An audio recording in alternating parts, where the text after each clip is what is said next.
With the recent release of the second game in the series, I figured what better time than now than to get the platinum in The Outer Worlds, a game released October 25th, 2019 and getting 2 DLC packs later down the line, being created by the powerhouse studio that is Obsidian Studios. Getting this platinum took me 79 hours, 2.5 playthroughs, and a lot of headaches, but I'll explain all that in the rest of the video. So let's get started.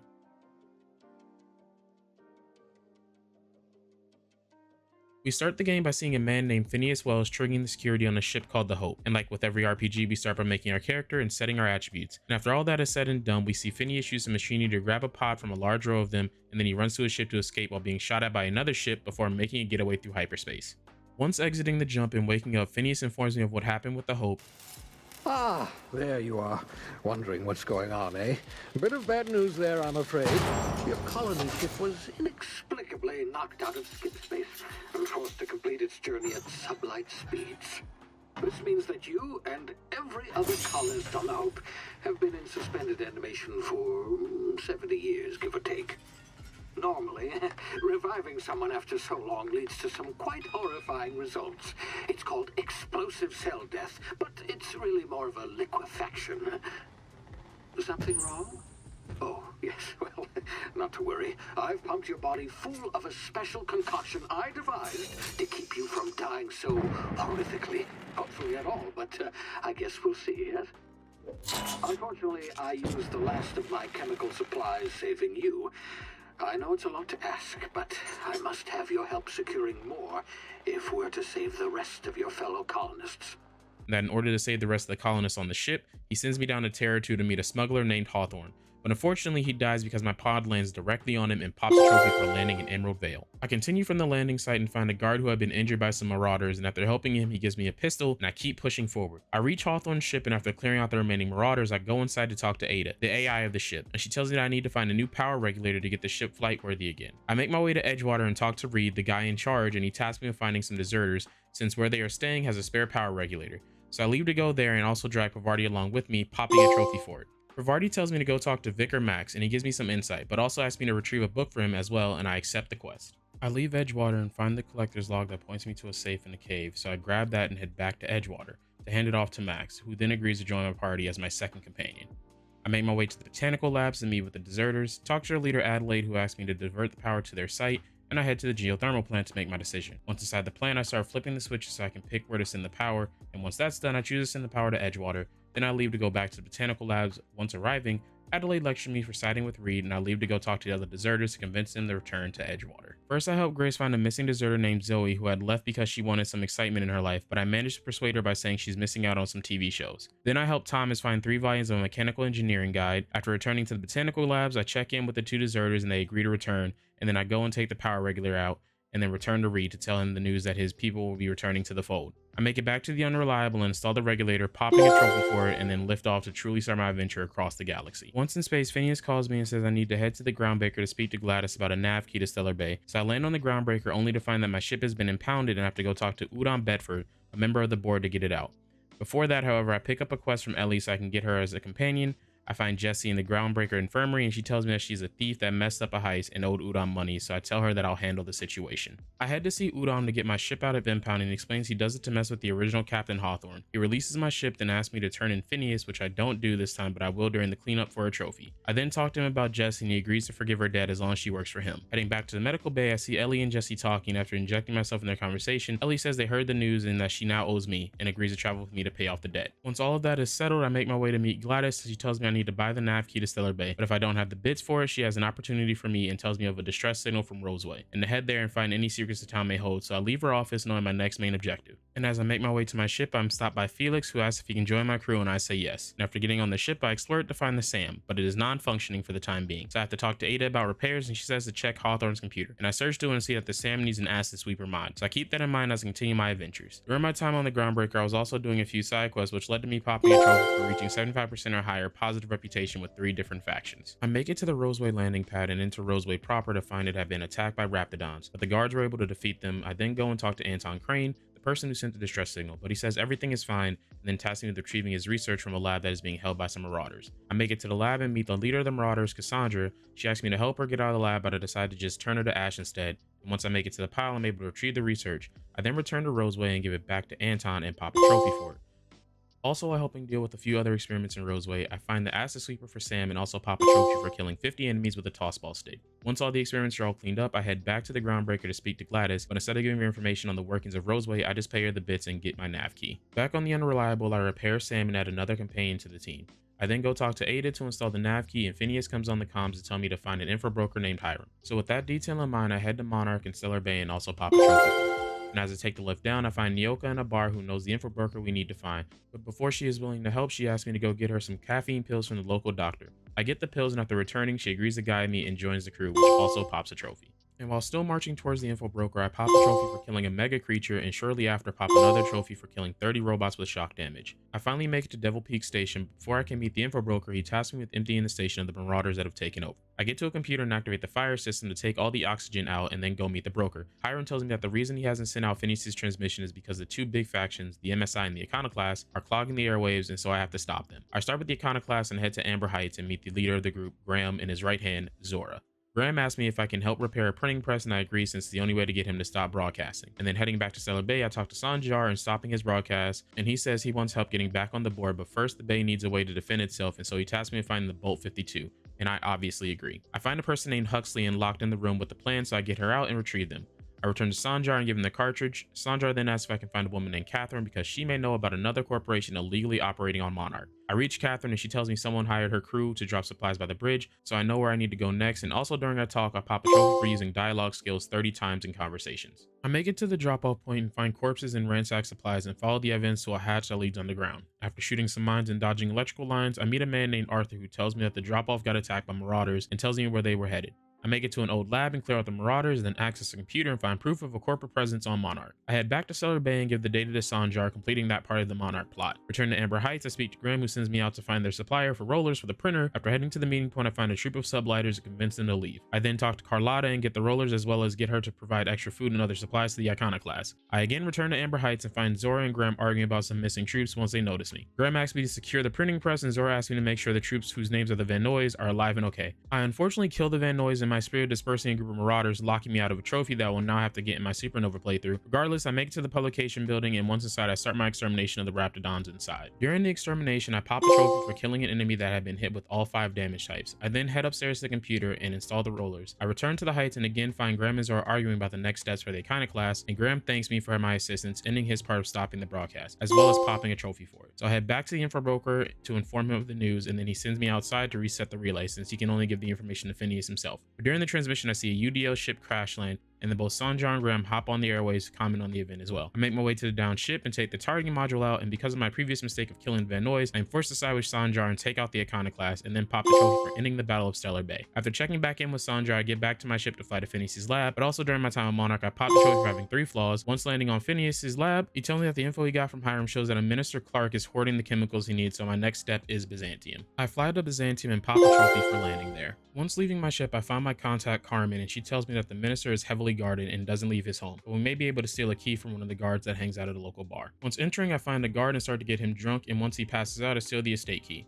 Once inside the estate, I find Minister Clark, but I quickly learn he knows nothing about the chemicals I'm after, but he points the finger at a man named Rockwell, and that I should head to the HHC headquarters to search his office.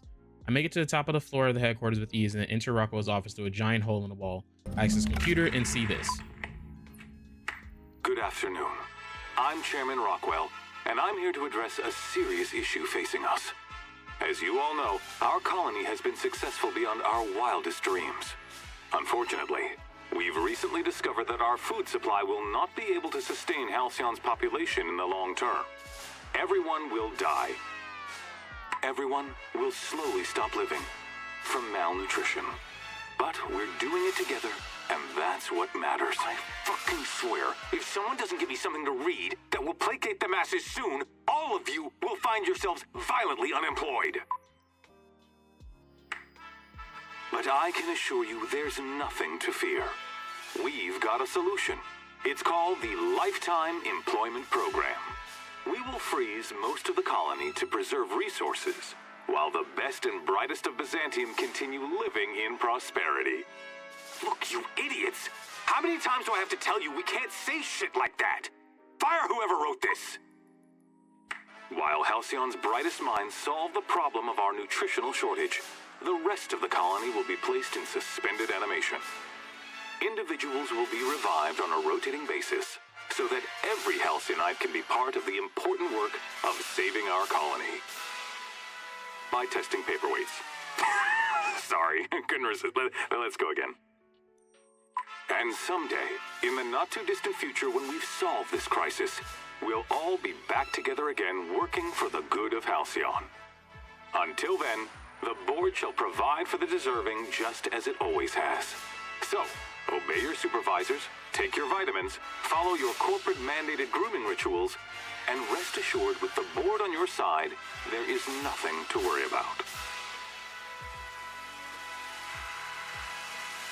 And after watching that, I pop a trophy for learning the truth and then head to the Ministry of Accuracy and Morale and find an underground lab, and after traversing my way through, I find the chemicals I need and drain every last drop, leaving behind a handful of corpses. While on my ship, I get a communication from Sophia Okande, who wants me to turn Phineas over to the board, and I consider the offer as I fly back to Phineas's lab to give him the chemicals he needed. And during our talk about our next move, me and Phineas decide to skip the Hope to his lab so that he can start the process of reviving the colonists. I travel to the Hope and then make my way to the navigation panel and pop 2 trophies, one for successfully skipping the Hope and the other I get after reloading a save and dumbing myself down with alcohol for skipping the Hope into the sun. Reloading my save where I skipped the Hope successfully, I head back to my ship, and once on board I get a call from Phineas saying that the board had found him, and then the transmission cuts off. So I head back to his lab to see what happened. When I arrive, I find a few board troops, and after defeating them, access Phineas's computer, which opens a hidden panel in his room containing a nav key to Tartarus, the prison planet. Once I get back on my ship, I have a sit down with my companions and we all agree to save Phineas. And also, this is the game's way of saying it is the point of no return and to finish any other things first. I make my way to Tartarus, then pop a trophy for landing there, and as I'm talking to Ada, a UDL trooper gets on my comms and I trick him into sending me an ID for my disguise. And upon leaving my ship, I get help from troops from the Groundbreaker. As I make my way through the labyrinth, I officially meet Chairman Rockwell, and after letting him monologue, I continue forward and get to a screen where I speak to Okande, and she proceeds to say I ruined everything, and as I tell her I plan to save Phineas, she releases a mech to try to stop me. I defeat it and get the keycard off its body, which lets me head up the stairs to end Okande and take her keycard, and then go and release Phineas. As we talk, he says that I should lead the colony into the future, and I agree. And with that, I pop a trophy for beating the game on any difficulty and get a summary of all of my decisions. The OSI teaches that everything in the universe happens according to the grand plan. But the stranger that arrived in Halcyon was an unplanned variable. From the moment he landed in Emerald Vale, his actions altered the course of history. The events on Tartarus brought about the end of the board's authority. But the board's mistakes would haunt the colony for decades to come. The damage they left behind would require the work of a generation to repair. Dr. Phineas Wells began reviving a handful of the Hope's colonists: engineers, scientists, technicians, and intellectuals. They were among the brightest minds the Earth had ever sent out into the stars. The Hope scientists and engineers woke up in a colony descending headlong into total collapse. With no way to return to Earth, they had no choice but to band together and devote themselves to the cause of saving Halcyon. The people of Halcyon were nothing if not hardy. In the absence of the board's authority, many of the colony's settlements banded together with a single purpose in mind: survival. Life was especially hard in the years to come. Some towns dissolved by attrition and starvation, but most of them found a way to carry on. In the years to come, Halcyon was forced to reckon with its newfound freedom. The board was gone, and for better or worse, the colony was responsible for its own destiny. Sanjar's civil liberties and worker-centric policies were slow to catch on with the other corporations. But as Halcyon began its long, arduous journey toward recovery, many of Terra 2's smaller townships started adopting MSI's alternative corporate structure, and eventually became entirely self-sufficient. In the coming years, many of these townships managed to eke by, where otherwise they might have starved. Consumed by paranoia, Lilia Hagen took Sublight Salvage in a controversial direction, openly accusing board officials of an extraterrestrial conspiracy. One day, an accident at the Groundbreaker's docking bay silenced her forever. Time would tell if her replacement could keep the Sublight family together. After returning to Edgewater, the deserters negotiated workplace reforms with Reed Thompson, including a single day of rest, which came to be known as a weekend. As the world around him changed, Thompson found himself pining for the old days. He was known to spend his weekends in the cantina, nursing one of the few remaining bottles of Zero-G, and repeating to himself, "It's not the best choice, it's Spacer's choice." As for Adelaide McDevitt, she tended to her garden in solitude for another year before passing away. Her body was discovered some months later when Reed Thompson paid her a visit in an effort to make amends. Her remains were buried in a place of honor underneath the floor of the Edgewater Cannery. Reed believed this was what she always wanted. Under the leadership of Junlei Tennyson, the groundbreaker held firm against corporate influence. The ship's mechanical stability gave Junlei the time to educate a promising generation of engineers schooled in her family's traditions. The future of the groundbreaker looks promising. The rediscovery of the Hope and the abandonment of the lifetime employment program forced Byzantium to come to terms with some uncomfortable realities about the state of Halcyon. While Byzantines were reluctant to surrender the luxuries they'd grown accustomed to, the board's diminished authority gave them little choice in the matter. Nearly everyone had to learn to make do with less. Some even had to get jobs. It was a dark time indeed. Even the Gorgon asteroid, though a distant enigma to most of Halcyon, felt the aftershocks of your actions. The abandoned research facility on Gorgon remained a place of chaos, a draw for smugglers looking for salvage, and ill-fated freelancers hoping for a payday. Minnie Ambrose never got what she wanted from the Gorgon asteroid. The secrets of the old Spacer's Choice project were forever outside of her reach. In time, she abandoned the family estate, determined to seek her fortunes elsewhere in the colony. In spite of everything, the Gorgon asteroid remained a sobering reminder of the potential for progress and disaster in humanity's most ambitious efforts. The Rizzo's company in Halcyon dissolved after the collapse of the board. Needless to say, the launch of Spectrum Brown was indefinitely delayed. A stockpile of Spectrum Brown remains buried deep beneath the ruins of the old distillery, abandoned to time and attrition. With the dissolution of the board, Ruth Bellamy found herself without the two constants in her life: Byzantine culture and her sister Belinda. In the face of this new reality, she struggled to find a direction for her life. The colony had moved on from Halcyon Helen and would require new heroes in the years to come. And so Ruth Bellamy decided it was time to exit stage left. She quietly disappeared from public view.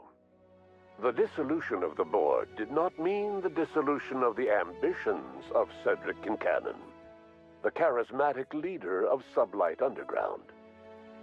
Cedric offered slugs transportation services to the newly thawed colonists and set to work ferrying resources and food wherever they were most needed. For better or worse, slug headgear became fashionable in the following years.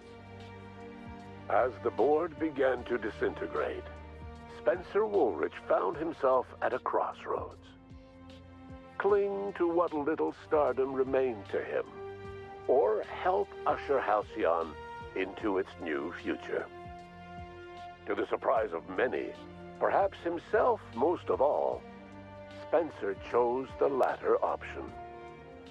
Having learned a variety of different skills in the many different roles played throughout his lengthy career, Spencer founded a radio serial dedicated to staying alive despite the odds. His subjects included how to survive violent encounters with only grazing wounds, dispense pithy one-liners for tense scenarios, and, of course, how to look good doing both. After a brief attempt at dating Helen as one person rather than two, which both Bertie and Helen found too strange, Bertie struck out on his own to try his hand at raising woolly cows. Many of his former Rangers teammates soon followed, accompanied by the woolly cow the team had originally plied with alcohol. The dairy farm thrived under Bertie's leadership and care.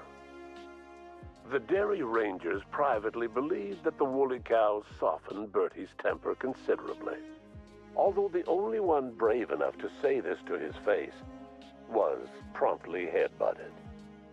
Due to the board's dissolution, many of the Prophet's old customers no longer found quite the same value in productivity seminars that they once had. With her business drying up, the Prophet chose to take her followers down a new path.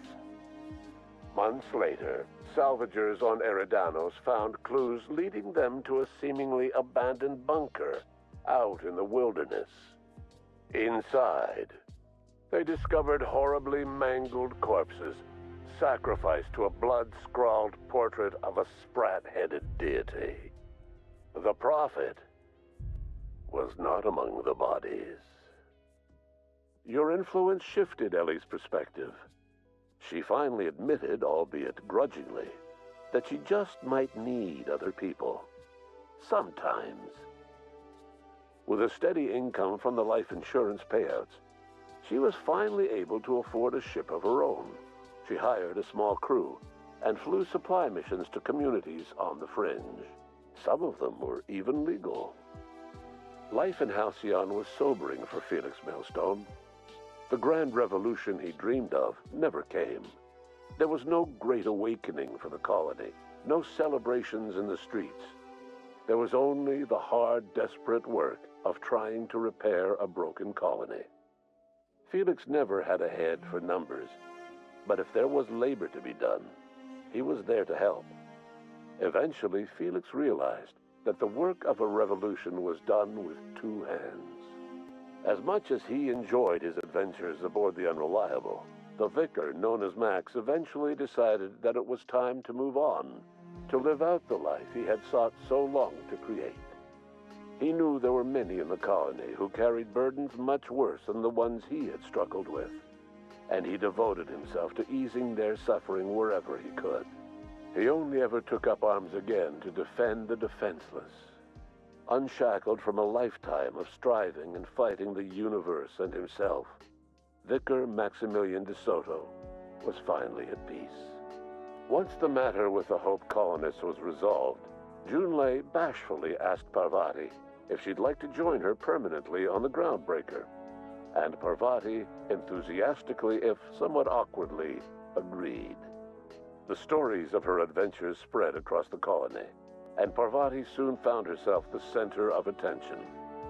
Having served as the engineer of a renowned spacecraft, tramp freighters and wildcat miners sought her out by name, and in no time, she was a fixture in the Groundbreaker's mechanical ecosystem. She and Junlei were never far apart. Nyoka returned to Monarch to take another crack at making a permanent life for herself. She formed the Charon Group, an MSI subsidiary of ragtag survivalists and wilderness experts. Anyone in need of a guide, or just looking to throw back a beer and swap stories, could find her camping on the trail, or clearing an infestation. The SAM unit that accompanied you spread awareness of the product line's superior sanitation and maintenance capabilities across what was left of the colony. This led to a boost in SAM unit sales. Did you know that SAM units are the longest-lasting, toughest-acting cleaning solution in Halcyon?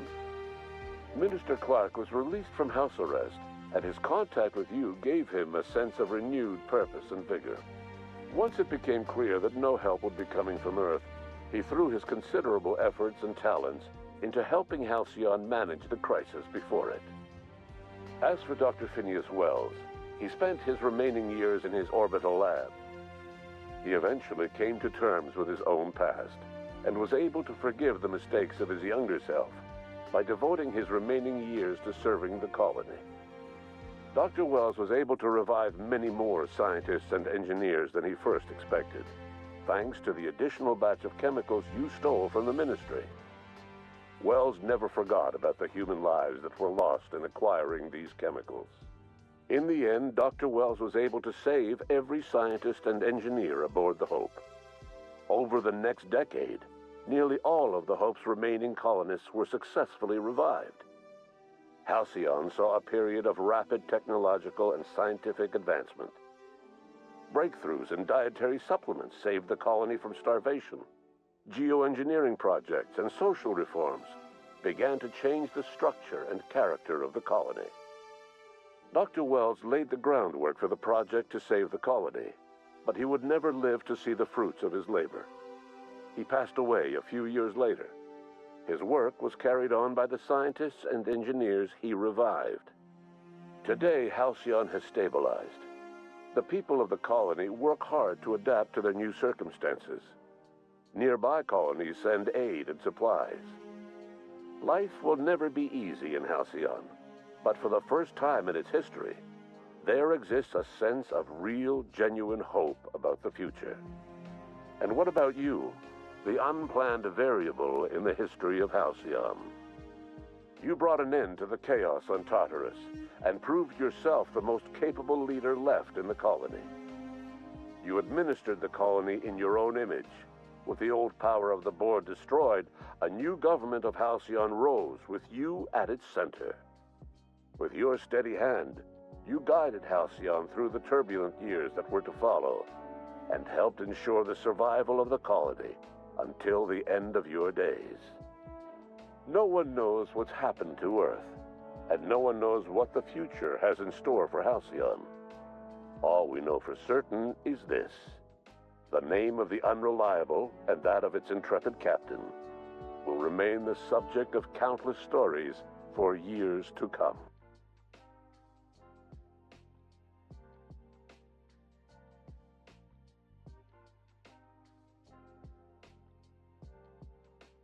Ada tells me about an Aether Wave drama, so I ask to see it, and it is a detective drama, but before it ends, it switches to a news alert saying that the main character was murdered, and as that video ends, I get a communication from Administrator Ludovico, but while he is talking, he gets interrupted by a man named Cedric. While he is talking, a third person named Constable King comes on the comms to interrupt both of them to say that they are all trying to hire me to find the person that murdered Halcyon Helen. Once the conversation is over, I pop a trophy for getting an invitation to Eridanos.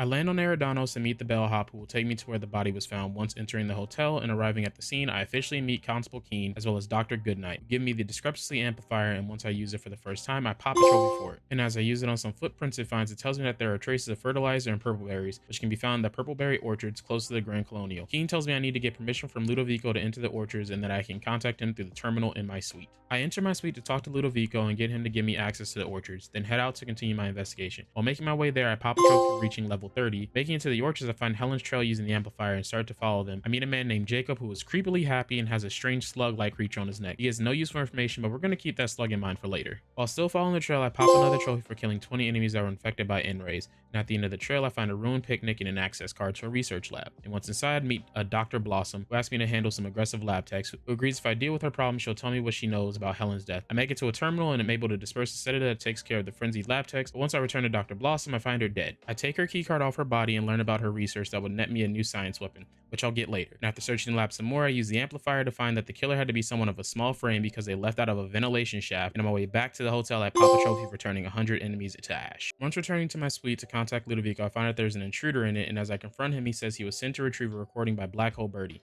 But I lie and say that I already found it, and then the mascot tells me to meet him at the pilot house complex, so before my chat with the administrator, I head there. I get to the meet point and find the mascot murdered, so I use the amplifier to try to figure out what happened, and during the investigation it shows that he was killed by the Needler, the main weapon of Halcyon Helen, as well as an empty bottle of counterfeit alcohol that is available at the Pariah spaceport. However, since I don't have access to the spaceport yet, I go back to the suite to finally contact Ludovico, and after updating him, he tells me to go speak to the coroner and also to go to the gate of the spaceport because Cedric will let me in. So I head there first so I can find Birdie, and when I find him in a bar, I play good cop bad cop with Ellie and pop a trophy as he tells me everything and mentions a guy named Ulrich West, and I find him nearby and he corroborates Birdie's alibi so we know he isn't the murderer. With Birdie cleared, I had to go talk to Dr. Goodnight like Ludovico suggested, and she tells me the results of the autopsy and that Helen was killed instantaneously from plasma damage, but she also found a poisonous compound in her stomach lining and mentioned a Spencer Woolrich, who also had stomach pain. So I get access to the VIP guest floor and go speak to Spencer, and upon meeting him and getting him to talk, he says he suspects he was poisoned by Chef Anwar, so I know who to speak to next. Once I enter the kitchen and talk to Anwar, he says that he made all of Helen's meals, but during the time when he was prepping one of them, both Spencer and the bellhop Owen were in the kitchen, and that either of them could have tampered with it. And to prove his innocence, I should check the kitchen cameras with Constable Keen and also talk to Owen. I choose to go find Owen first, but instead find his corpse and a handful of frenzied hosts. So I search his corpse and find an invoice, and then head to Keen's office and find her as a corpse as well. And after using the amplifier, I find out she was also killed by someone using a needler weapon. I grab the terminal key card, then access the computer for the security footage, then go back to Spencer to confront him about why he tampered with Helen's last meal, and he said that he was just hungry. I also asked him about why he wanted terror ray bile glands, which I learned about from the invoice I got from Owen's body. And he says it's a hunger suppressant, but he does admit he put the gland in Helen's meal and that he did it so that he could be the one to do the unveiling at the hotel. I withhold my judgment on Spencer for the time being and head back to my suite to speak to Ludovico. He tells me he's heard about Keen's death, and I inform him that the murderer is using the needler to do the killings. And after informing him about Birdie and Spencer, he tells me to check out Cedric, so I head back to the spaceport. Cedric knows I'm here for his alibi, but I first ask him why I was attacked by some thugs in slug gear earlier, and he asks who would gain from trying to pit me against him, and then he proceeds to tell me his alibi for the night of the murder. And he says that he was torturing someone about cargo that went missing and that he wouldn't kill Helen because he was thinking about merchandising her. But he says I should talk to Ella Tinsley about the cargo, and while talking to her, she tells me that the main person that has access is Benton Chan, and that it is mainly just automechs that handle cargo. I get to the shipping yard and the amplifier activates and says that one of the mechs is not on default settings, and so I activate the mech and take out its data log, but then it starts to attack me. I defeat it and head back to Cedric with what I found from the fact that someone hacked the mechs and the listening device I found, but he says the bug was his and that he lent it to Helen. He admits that he would have killed Helen if he knew she bugged him, but that timeline doesn't match up since she was already dead. I return back to my suite to speak to Ludovico about my conclusion of Cedric. Now Helen was making money for him, and so he had no reason to kill her, which concludes my latest check-in with him. I head back to the lobby and talk to bellhop Norville, and he tells me how Helen dismissed a woman called the Prophet of Profitability. So like usual, I leave the hotel and head to her camp on the outskirts. After finding her in the main tent and I get her alibi, she says she's been out in the wilderness preserves with her followers doing seminars. I leave and go talk to Aaliyah, the Prophet's right hand, and she says that after Spencer came by, the Prophet had her take over her sessions for the rest of the day, and that no one saw her the next day. And then she also tells me that she saw the Prophet carrying a bundle away from the retreat and that it looked human-shaped, so I leave to find where she took it. I use the amplifier to guide me to the spot and find that the body wasn't dead but merely unconscious and had walked away at some point. So I go back to the retreat to confront the Prophet, and she admits that she killed Helen by mistake, but her story doesn't match up to the coroner report. So after learning what I need from the Prophet, I again go back to my suite to talk to Ludovico about my findings, and I pop a trophy for investigating every suspect. Then I reveal who killed Helen to Ludovico and says it was him. While we argue, someone trips his security system, so I converse with my companions and head to the distillery to save him. While storming the distillery, I pop a trophy for killing 50 infected humans or parasites. I then take an elevator down and find the presumed to be dead Helen shooting a Rizzo guard, and as I start my conversation with her, I pop a trophy for finding out the Aetherway's biggest secret, which is that Halcyon Helen wasn't one person but two, and they were twin sisters, and also that Ludovico plans to infect a colony with the parasites I've been fighting with the release of Spectrum Brown. So I decide to run with Helen to stop Ludovico, so I head back to the suite and talk to Helen, and she tells me about a failed version of Spectrum Brown we could use to stop the parasites. But we need a few ingredients, so I leave to collect them, but not before popping a trophy for getting all the science weapons of the DLC. I head to the spaceport to talk to Cedric about acquiring Essence of Sprat, and he tells me to check the office of Elliot, the warehouse foreman from earlier. And after leaving there, I head to the Prophet's retreat to get some parasitic egg pads, and after grabbing both the essence and the egg pads, I head back to the suite to mix up the antiparasitic in a centrifuge. And once that's done, I head to the pilot house to activate the Phaeton to disperse the newly made concoction, which pops another trophy for me. Ludovico comes on the comms and says he won't let me destroy what he's built, so my next stop is the distillation station. During my second run through of the station, I pop a trophy for improving my gear 30 times. I then make it to the bottom floor and find Ludovico, and honestly, I'm just gonna let you see this play out in its entirety. Yes, I know you're hungry. Be patient, I'll feed you soon enough. Just a guest, the one I told you about, the inspector. Welcome, we were just talking about you. You and I are standing in the presence of royalty. Don't worry, you'll meet her soon enough. I know what you've done. Hijacked Phaeton, contaminated the air we breathe with your poison. You think you've saved this colony? All you've done is robbed Halcyon of its last chance at real happiness. And you've angered my queen.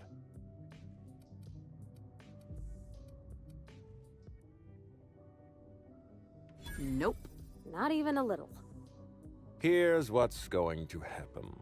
I'm going to feed you to the queen, and then I'm going to find a way to repair the damage you've done. Don't be afraid. She can smell fear, and it makes her absolutely ravenous. Your Highness, dinner is served. Wait, no, not me. Damn! Merciful law! Stop!